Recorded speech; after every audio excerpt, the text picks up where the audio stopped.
Today I'll be teaching you guys how you guys can change your free gift on Temu. It's pretty simple. After you open Temu, you want to click on You at the bottom of your screen. From over here, click on Earn Credit and Free Gifts option. And from over here, you can choose whichever game you want.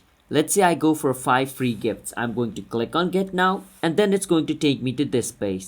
And over here, as you guys can see, I have already played the game. So basically, once I play the game, I have won a gift. Now from over here, I can choose whatever I want. Let's say I choose this $0 bag. I can click on pick it and it's going to show me this. If I click on pick this gift, basically I'm going to get this as a gift. But if I want to change the gift, what I can do is just click on cross right beside the gift. Once I click on cross, it's going to be cancelled. Now I can pick another gift just like this. I can click on pick it. So over here it says this and the value is $14, but I can get it for $0. I can choose the size.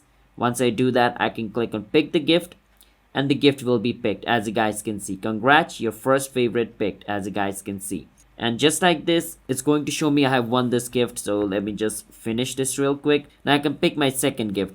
Now let's say I don't like my first gift. What I can do is click on the first gift, which is at the bottom left corner, the little pants, and I can click on the dustbin icon right beside the gift. And as you guys can see, the gift has been removed, which means I can get another gift again just like this. So that's how you guys can change your gift on Temu. Hit the subscribe to our channel one step. I'll see you guys next time.